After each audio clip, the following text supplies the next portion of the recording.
మన ప్రభు అనే యేసుక్రీస్తు నామములో మీ అందరికీ నా హృదయపూర్వకమైన వందనాలు. దేవుడి దినమంతా మీకు తోడై ఉండి మిమ్మల్ని ఆశీర్వదించి దీవించి కాపాడునుగాక. పరిశుద్ధ గ్రంథంలో నుండి యెషయా ప్రవచన గ్రంథం 44వ అధ్యాయం 21వ వాక్యాన్ని నేను చదువుతూ ఉన్నాను. మీ పరిశుద్ధ గ్రంథమైన బైబిల్ తెరిచి చూడండి. యాకోబు, ఇశ్రాయేలు, వీటిని జ్ఞాపకం చేసుకొనుము. నీవు నా సేవకుడవు, నేను నిన్ను నిర్మించి తిని.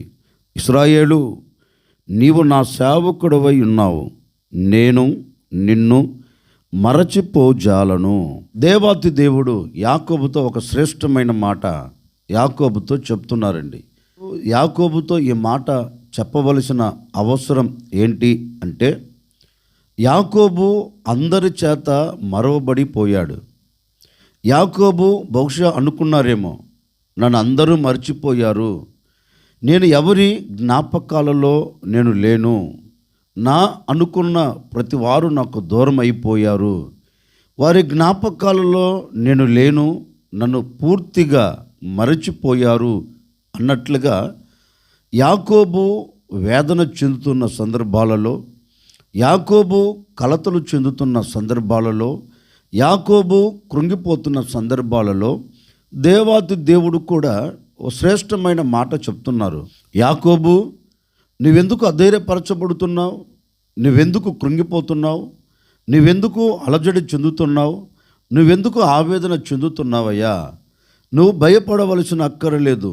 ఎందుకంటే నీ తల్లి నిన్ను మర్చిపోయి ఉందేమో, నీ అన్న నిన్ను మర్చిపోయి ఉన్నారేమో, నీ తండ్రి బహుశా నిన్ను మరచిపోయి ఉన్నారేమో. కానీ నీ తల్లి మరచిన, నీ తండ్రి మరచిన, నీ అన్న మరచిన, నేను నిన్ను ఎప్పటికీ మరచిపోను. ఎందుకంటే నీవు నా సొత్తు, లేక నీవు నా చేతులతో చేయబడిన మానవుడివి, నా పోలికలో తయారు చేయబడిన వాడివి గనుక నేను నిన్ను మరిచిపోయేదానికి ఆస్కారమే లేదయ్యా. గనుక నువ్వేమి అధైర్యపడవలసిన అవసరం లేదు. ఎందుకంటే నేను నిన్ను మరచిపోను అని దేవాతి దేవుడు యాకోబుకు ధైర్యంతో కూడిన మాట యాకోబుతో చెప్పినట్లుగా పరిశుద్ధ గ్రంథం చెప్తుంది. నిజమే, ఈ రోజున ఒకవేళ నా అనుకున్న నీ వారు కావచ్చండి, లేకపోతే నీవు కట్టుకున్న భర్త కానివ్వండి, నీవు కట్టుకున్న భార్య కానివ్వండి, నీ కడుపున పుట్టిన కన్న బిడ్డలు కానివ్వండి, ఉన్నవారు కొన్నవారు ఎవరైనా కావచ్చండి.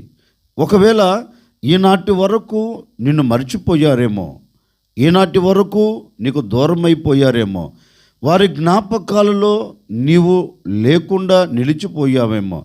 అధైర్యపడవలసిన అక్కర్లేదు. ఎందుకంటే మానవుని నైజం, మానవుడు మానవుణ్ణి మరిచిపోతాడండి. మానవుడు మానవుణ్ణి విడిచిపెడతాడు, మానవుడు మానవుణ్ణి వదిలిపెడతారు. ఒక్క మాటలో చెప్పాలి అంటే, ఒక వ్యక్తికి మనం ఎంత మేలు చేస్తూ వస్తున్నా ఆ మేలు మన ద్వారా పొందిన అంతవరకే అతని జ్ఞాపకాలలో మనం నిలబడుతామండి. లేఖనములో కూడా అందుకే ఒక మాట రాయబడింది. ఒకరోజు యోసేపు చెరసాలలో వేయబడ్డాడు. యోసేపు ఉన్న చెరసాలలోకి రాజు దగ్గర ఉన్న భక్షకారుడు, పానదాయకుల అధిపతి ఇద్దరు వచ్చారు. ఆ ఇద్దరితో యోసేపు ఒక మాట అన్నారు. ఒకరికి మరలా మొదట ఏ స్థితిలో ఉండైతే రాజుకు సేవ చేస్తున్నారో ఆ స్థితి ఆ వ్యక్తికి కలుగుతుంది, ఒక వ్యక్తికి ఆ స్థితి ఉండదు అని కలల భావం యోసేపు చెప్పాడండి. ఈ పానదాయకుల అధిపతితో చెప్పాడు, అయ్యా, ఇప్పుడు నేను నీకు ఏదో ఒక చిన్న మేలు చేశా, అంటే నీ కలకు భావాన్ని నేను తెలియచేశా గనుక ఏదైనా సందర్భం వచ్చినప్పుడు రాజు దగ్గర నువ్వు నిలబడుతావు కదా, అప్పుడు రాజుతో ఒక మాట చెప్పు, అయ్యా, పలాని వ్యక్తి ఫలాని వ్యక్తి ఇలా చేశాడు, ఇలా చెప్పాడు, అందుకే నేను ఇలా ఉన్నాను అని ఒక్కసారి నన్ను జ్ఞాపకం చేసుకో అన్నారు.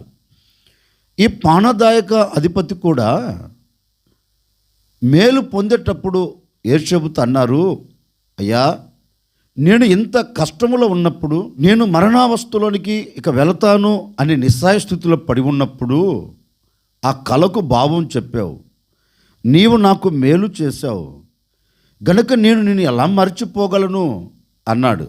పరిశుద్ధ గ్రంథం చెప్తుంది, పానదాయకుల అధిపతి యేషబు సంగతినే మరచిపోయాడంటండి.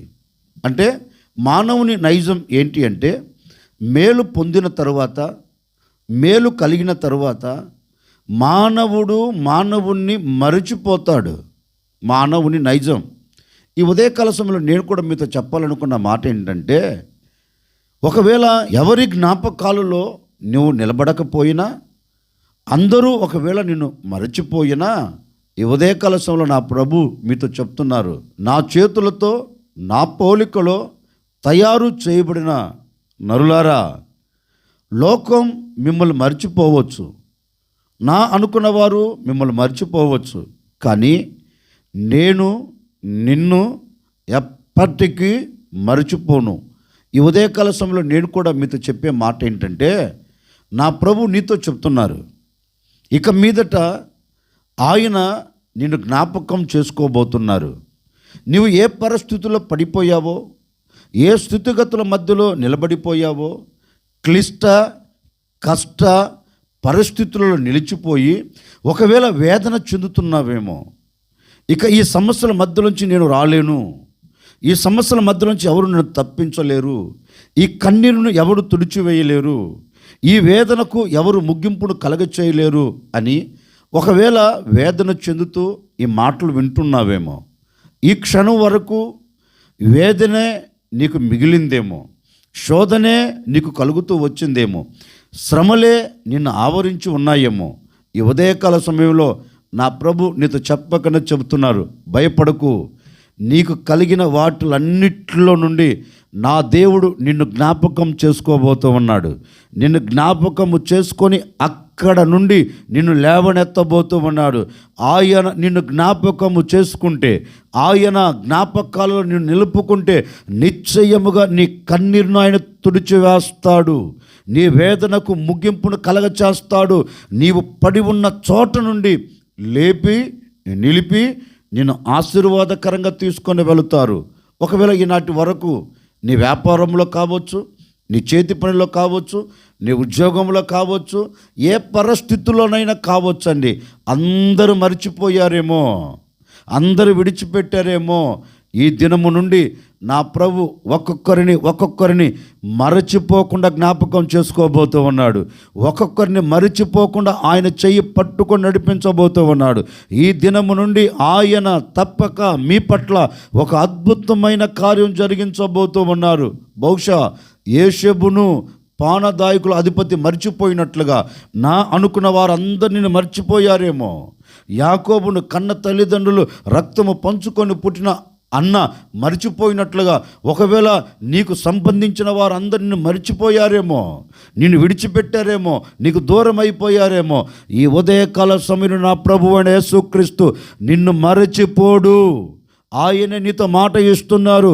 ఈ మాటలు వింటున్న ప్రజలారా, నేను నిన్ను మరచిపోను. నా ప్రభువైన యేసుక్రీస్తు నిన్ను మరచిపోడు. నిశ్చయముగా ఆయన జ్ఞాపకాలను నిలుపుకొని నిన్ను లేవనెత్తి, కృంగిపోయిన చోటే నిన్ను లేవనెత్తబోతూ ఉన్నాడు. ఆ ధైర్యపరచబడుతున్న చోటే నీకు ధైర్యమును కలగ చేయబోతూ ఉన్నాడు. ఇక మరచిపోడు. ఆయన నిన్ను మరచిపోవుటకు అన్యాయస్తుడైన దేవుడు కాదండి, అన్యాయస్తుడైన దేవుడు కాదు. తప్పక నిన్ను జ్ఞాపకం చేసుకోబోతూ ఉన్నారు. అందుకే లేఖనంలో కూడా మరొక చోట రాయబడిన మాట ఏంటి అంటే, ఒకరోజు ఒక పట్టణముతో అనుకోండి, లేకపోతే ఒక దేశంతో అనుకోండి, ఒక వ్యక్తిగత జీవితంతో అనుకోండి, ఒక కుటుంబ పరంగా అనుకోండి. ఒకరోజు ఇట్లాగే ఒక వ్యక్తి అలా కూర్చొని వేదన చెందుతున్నారు.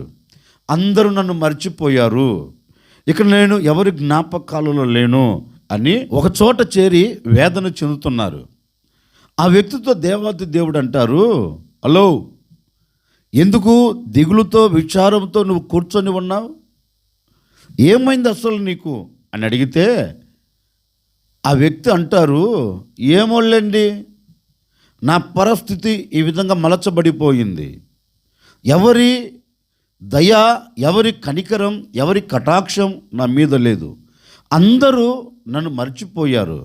నా కన్న తల్లి మర్చిపోయారు, నాతో ఉన్నవారు అందరూ మర్చిపోయారు అని ఒక దిగులుతో ఆ వ్యక్తి కూర్చున్నారు.